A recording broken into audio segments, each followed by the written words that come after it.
ഇന്നലെ വൈകുന്നേരമാണ് കല്യാണിയുടെ അമ്മ സന്ധ്യ തിരുവാങ്കുളത്തെ ഈ അങ്കണവാടിയിലെത്തി കുട്ടിയെ വിളിച്ചുകൊണ്ട് പോകുന്നത്. എന്നോടൊപ്പം ഇവിടുത്തെ അധ്യാപികയും ടീച്ചറും എല്ലാം ഉണ്ട്.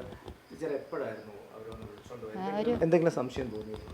ഇല്ല, സാധാരണ പോലെ തന്നെ. 3:15 ആയപ്പോഴത്തേനും വന്നു.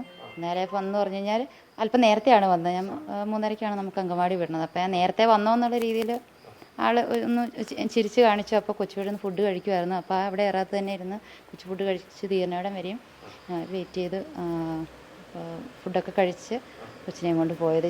ആ ഒരു ചിരിച്ച മുഖത്തോടു കൂടി തന്നെയാണ് പോയത്. ബാക്കി പേരൻസും ഉണ്ടായിരുന്നു. അപ്പം ആ സമയത്ത് വേറൊരു പേരൻറ്റും ഉണ്ടായിരുന്നു.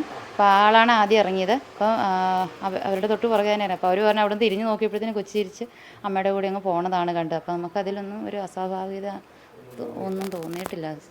ഇതുപോലെ വരുമ്പോഴൊക്കെ സ്ഥിരമായിട്ട് സംസാരിക്കാറുള്ള വ്യക്തിയാണ് ഇപ്പോൾ കുട്ടിയുടെ അമ്മ അങ്ങനെ അധികം സംസാരിക്കുന്ന കൂട്ടത്തിലല്ല. വന്ന് കുഞ്ഞിനെ അംഗൻവാടി വിട്ട് ഗേറ്റ് വരെയും വന്ന് വിട്ടിട്ട് പോണ ഒരു ഇതായിരുന്നു. അപ്പം ഞാൻ തന്നെ പറഞ്ഞു അത് പറ്റില്ല കേട്ടോ, സന്ധ്യ അകത്തേക്ക് കൊച്ചിനെ കയറ്റി ഇരുത്തണം, എന്നിട്ടേ പോകാവുള്ളൂ കേട്ടോ എന്ന് പറഞ്ഞു. അപ്പോൾ അത് കഴിഞ്ഞ് പിന്നെ ആൾ അകത്തേക്ക് കയറി വന്നു തുടങ്ങി. എന്നാലും വന്നു കഴിയുമ്പോഴത്തേനും എളുപ്പം പോണം എന്നുള്ളൊരു ചിന്തയോട് കൂടിയാണ് വന്നത്. ഞാൻ പൊക്കോട്ടെ എന്നൊക്കെയാണ് ചോദിക്കുന്നത്. ഇല്ല, നമുക്കങ്ങനെ സംസാരിക്കാനായിട്ടുള്ളൊരു എന്ന് വെച്ച് ആ വരുന്ന സമയത്ത് അങ്ങനെ വ്യത്യാസം അങ്ങനെയൊന്നുമില്ല.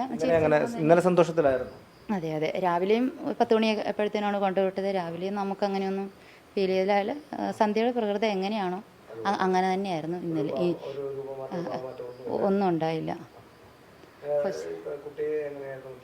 കുട്ടി നമ്മുടെ അംഗൻവാടിയിലെ ആക്റ്റീവായിട്ട് ഒരു കൊച്ചുന്നത് എല്ലാവരും ആക്റ്റീവാണ്. കല്യാണി പ്രത്യേകിച്ചും ആക്റ്റീവാണ്. എന്ത് കാര്യങ്ങൾ നമ്മൾ പറഞ്ഞാലും അല്ലെങ്കിൽ അക്ഷരങ്ങൾ എഴുതിക്കുകയോ അല്ലെങ്കിൽ പാട്ട് പാടിക്കുകയോ ഒക്കെ ചെയ്ത് കഴിഞ്ഞാൽ അത് തീർന്നു കഴിയുന്നതിന് മുന്നേ തന്നെ ആളത് പാടി കേൾപ്പിക്കും നമ്മളെ. അപ്പം അങ്ങനെയെല്ലാം നല്ല താല്പര്യത്തോടു കൂടി പോയിക്കൊണ്ടിരിക്കുമായിരുന്നു. കുറച്ച് ദിവസങ്ങളിലൂടെയല്ലേ നമുക്ക് അംഗൻവാടിയിലുണ്ടായിരുന്നുള്ളൂ. എന്നാലും ആക്റ്റീവായിട്ട് തന്നെയാണ്. എൻ്റെ പേര് സൗമ്യാണ്.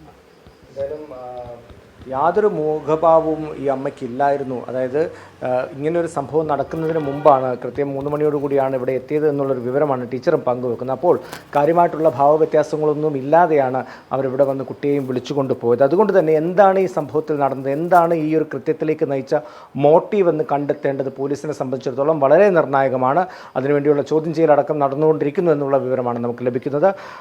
തിരുവാങ്കുളത്ത് നിന്ന് അരുൺ നീണ്ടൂരിനൊപ്പം ടോബി ജോൺസൺ, 24.